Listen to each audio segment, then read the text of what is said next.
Hello, hello, hello. What's up, guys? Welcome back to Dead Malls, and welcome everyone to the final mall of the Cincinnati Expedition, the last mall of Season 4. This fantastic journey that we've all gone on together. Today, as we head into the far northwest corner of the Chicago Metro, we hit up the small town of West Dundee and its massive Spring Hill Mall. Though not quite the size of Stratford Square, and thank God, because my legs were already killing me there. But Spring Hill Mall, it features one of the best mall fountains I've ever seen. Honestly, probably the best, and you guys are gonna love it. And it was just such a serene mall to walk through. So how did this once 6-anchor, 150-store revolution for the area fall so hard? Well, let's find out. Before we get started, I'd like to shout out a winner who was able to successfully guess the next mall, our final winner. Very nice job, Cool Cat. Anyways, let's head in here, tell its story, and see how it's going for Spring Hill Mall in May of 2022.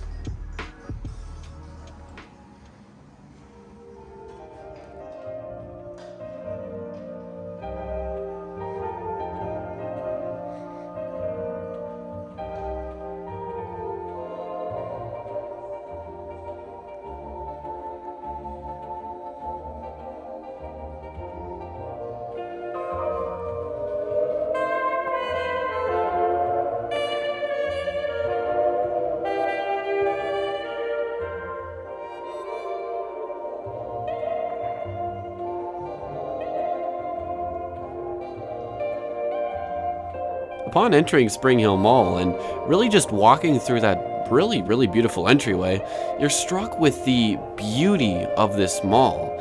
I mean, it really does feel like it's on par, and as an Iowan, this is what we always compare to Jordan Creek. Just this beautiful modern masterpiece. Even though this mall opened in 1980, even then it just had this almost mall of the future feel to it. Spring Hill Mall's story begins about 50 years ago in the village of West Dundee, Illinois. As the 70s were coming in full swing, Homart, a Sears division responsible for their mall development, was looking to build a mall in the slowly growing town. This proposed mall would consist of 4 anchors. However, plans would eventually morph into 5. The idea initially wasn't favored by the town, who voted it down several times throughout the early 70s, and rightfully so, as this massive 1 million square foot mega mall would be built less than a mile away from downtown businesses, and with no other development around it other than a few neighborhoods. In fact, the whole project seemed to just run into roadblocks at every turn, with the mall being built on the convergence of the 3 towns of West Dundee, Carpentersville, and Sleepy Hollow. This caused several problems. However, by 1975 and 76, West Dundee approved construction, and by 1978, construction would begin.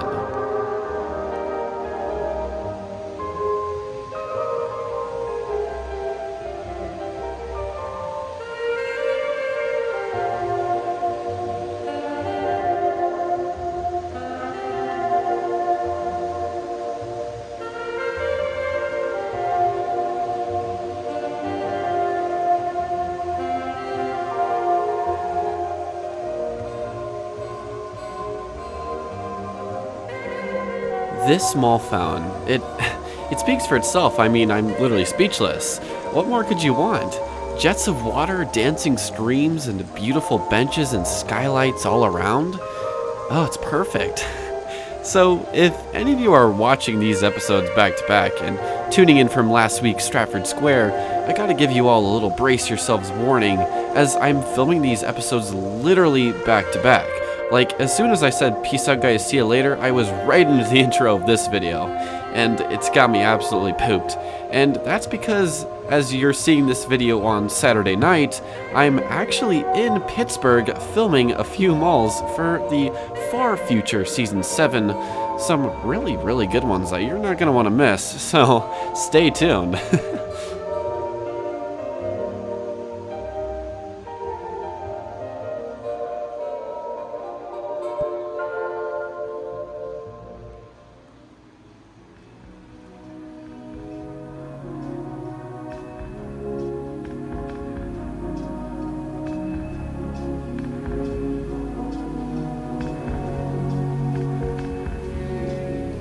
On October 1st, 1980, months before the opening of Stratford Square, Spring Hill Mall would officially open for business, with radio personality Wally Phillips cutting the red ribbon. Inside, shoppers were greeted to 68 brand new stores and services. Among these lie notables like Zales, Hickory Farms, Tom McCann, Aladdin's Castle, Great Hot Dogs, Walgreens, Chess King, Spencer's Gifts, and Walden Books, among many others. Celebrations would continue throughout the week, with guest stars such as Kathy Ford and Alex Meldrum making appearances. Representatives from Homart and Herb Radke, president of the company, droned about the crowd, while Winnie the Pooh and Tigger went up and down the halls, cheering up children whose parents left them for the best deals. Among the dozens of stores lie a mall with a dazzling atmosphere. Spring Hill's center court consisted of several fountains adorned by palm trees and tropical plants. Also in the southwest corridor lie the food court, which wafted smells throughout, and mixed into the freshly painted walls created a dizzying environment. People all over would be met with the walls and construction barriers often painted with "Coming Soon" or advertising the many more stores coming. Sears and Marshall Fields would open as the main anchors, while Bergner's was deep into construction as the third. The opening day atmosphere was magical, to say the least, and families from all over the area flocked to the breathtaking mall and would do so for years. And as those years came, so would the additions.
The first additions would come to the mall just the next year in 1981, as Bergner's would open as the mall's third anchor, and just a few years later in 1983, JCPenney as number 4, tucked away by the food court.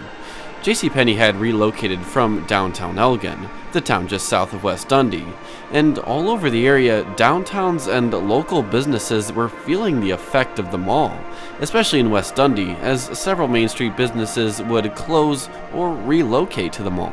A year later, Joseph's Spice would open near JCPenney as the mall's 5th anchor, and in 1986, Main Street would open as the final 6th anchor, fully completing the layout of the mall. By this time, Spring Hill Mall had a devoted base of shoppers, and nearly all 150 stores would be open and in full swing. By 1986, with the opening of Main Street, the mall was officially out of the construction phase and fully brought into life, and its popularity would boost it well into the 90s when the first changes would begin to come.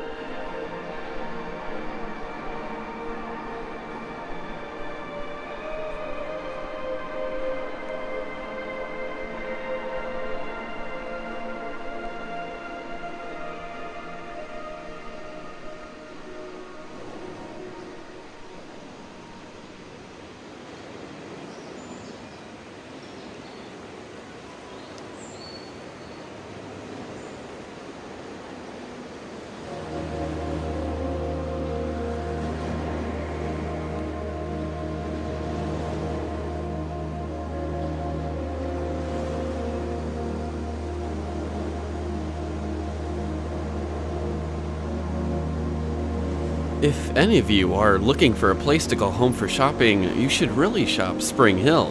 I mean, despite the fact that the mall isn't really located near any freeways, it's still pretty conveniently located among the beautiful downtown West Dundee, and is actually the closest mall to the Sears HQ. Actually, 1 minute. Former Sears HQ. Former, yeah. I guess they downgraded again. But it's also near Santa's Village, a neat little family-run amusement park. See, the whole area's got its perks.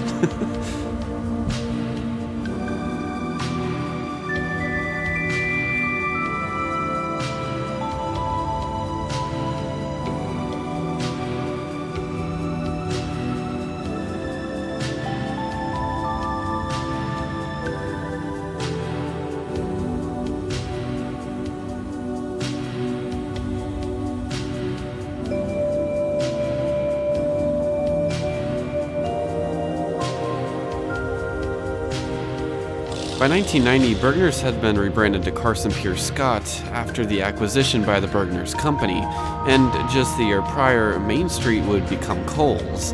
The 90s going forward would begin the mall's downfall. In 1994, some pretty hard news would hit as Joseph Spice would go bankrupt and go out of business. That same year, the first nearby big box would open, with a Best Buy electronics store and a Target opening right across the road from the mall. A year after the loss of Spice, the vacant anchor would be reopened as a Wicks furniture store. However, going forward, this small, outdated-looking space was clearly going to go through a lot of phases. That year of 1995, the current owner's Home Mart would be bought out by GGP, General Growth Properties, with the mall now in their hands. GGP, after this purchase, had a very substantial mall profile, and it was safe to say Spring Hill Mall was now an equal part with all these other malls. Nothing much would happen throughout the rest of the 90s, but it was clear that the groundwork was already laid out for the mall's downfall. West Dundee wasn't growing as rapidly as Home Mart once thought, and having a mall off the beaten path was driving away a massive potential clientele. Big box was also springing up all around and sucking away business. And with the online era beginning, change was inevitable, and the 2000s would begin with the biggest change, a mall-wide conversion, if you will.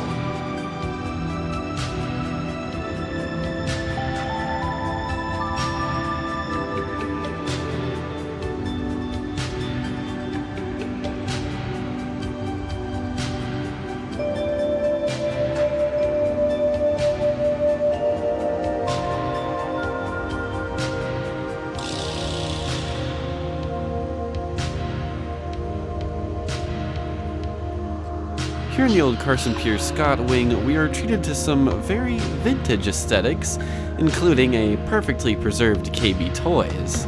How many of you had memories here? I would love to see those neons turned on again. You know, that logo entry, it's like every time I see it, I see the Ohio State logo. Anyone else see that, or is it just me?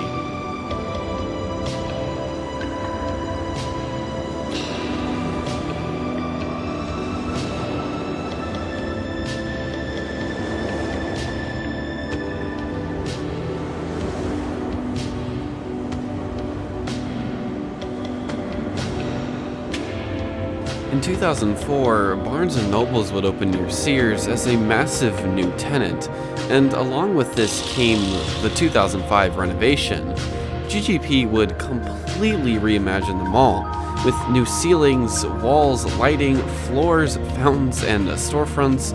The mall would essentially be completely reopened.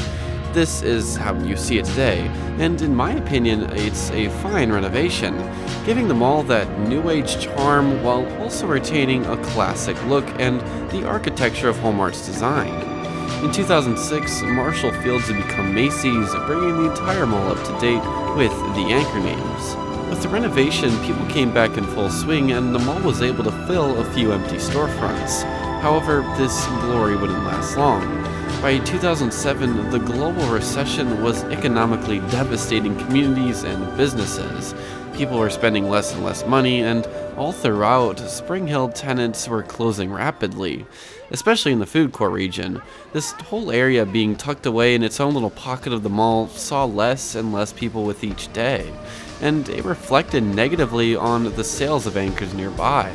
Wicks just across the hall would close, and very quickly Steve & Barry's would swipe up the space, But as you all know, they would completely fall apart, and the space would once again be abandoned by 2009. The space over the next few years would sit on and off abandoned, occasionally being short-leased by discount furniture stores for the next few years. JCPenney, feeling the ripples of the now nearly abandoned food court, would close in 2011, moving to Algonquin Commons. This new hip and trendy lifestyle center would quickly begin stealing away business, in turn beginning the mall's final death spiral.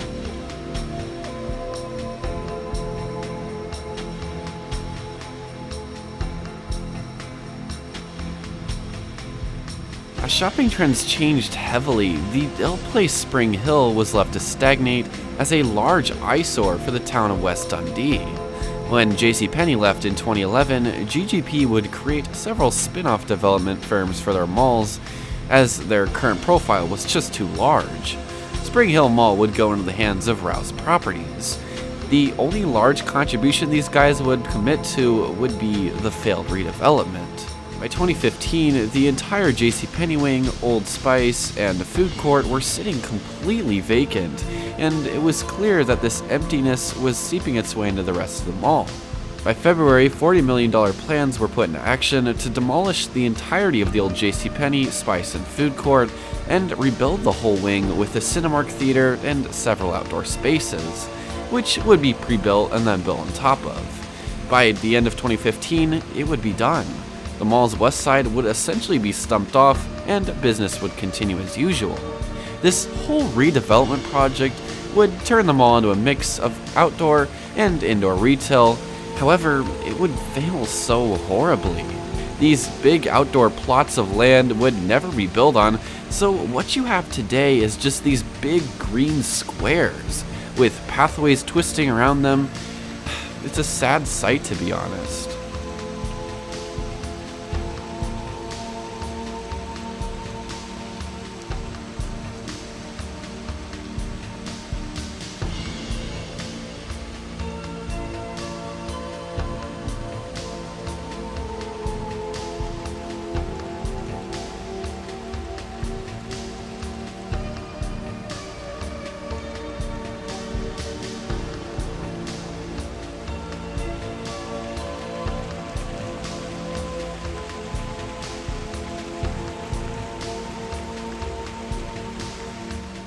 As the late 2000s came, Spring Hill Mall had earned its keep and was able to join the Dead Mall Triangle. This is a zone I have discovered in northwest Chicago where three focal point dead malls all sit within 12 miles of each other. You have this mall, Stratford Square, and the abandoned Charlestown Mall. Some pretty creepy activity happens in the Dead Mall Triangle, including slamming gates, those really creepy laughing children's rides always coming from behind you, and phantom security guards. Whew, that last one always makes me shiver.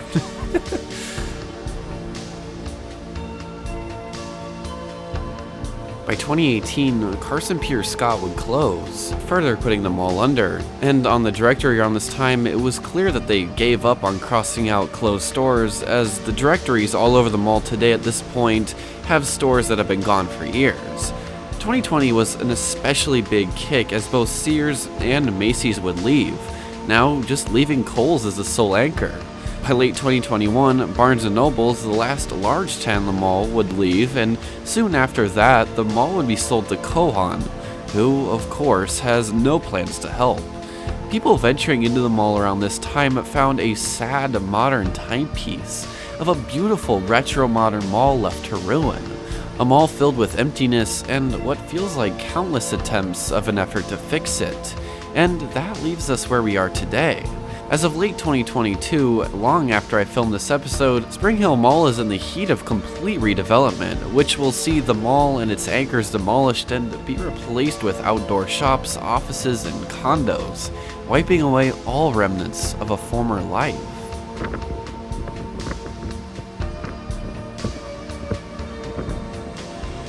Guys, thank you so much for watching today's episode. Spring Hill Mall was such a fun visit, such a relaxing, breathtaking, beautiful mall that I was so honored to visit. Its story is this sad classic of an American mall that fell. A mall that was a revolution of a town that killed a downtown and was ultimately killed itself. If any of you are ever in the area, please stop by Spring Hill, shop the local places, or just chill in that beautiful central fountain-filled garden court. If you guys enjoy my Dead Mall content, consider subscribing so that you don't miss out on future Dead Malls episodes, and head over to the Patreon for an exclusive channel perks and a monthly Dead Mall Polaroid taken and signed by me. Also, if you head over to the Patreon right now and become a member for any tier, you will have access to Season 5, Episode 1 next Saturday, a whole month before its official release. So if that interests you, trust me, it's a good one. Head over there. Thank you all for all of the support you showed over this season. I had such a blast bringing you these videos, and I thank you all so much for coming back each time and watching. I just had such a good time, and I was so glad that I was able to spend it with all of you, my amazing community, bringing you these videos. Thank you all so much. So anyways, until next time, have yourselves a lovely day, and peace out, guys. See you later.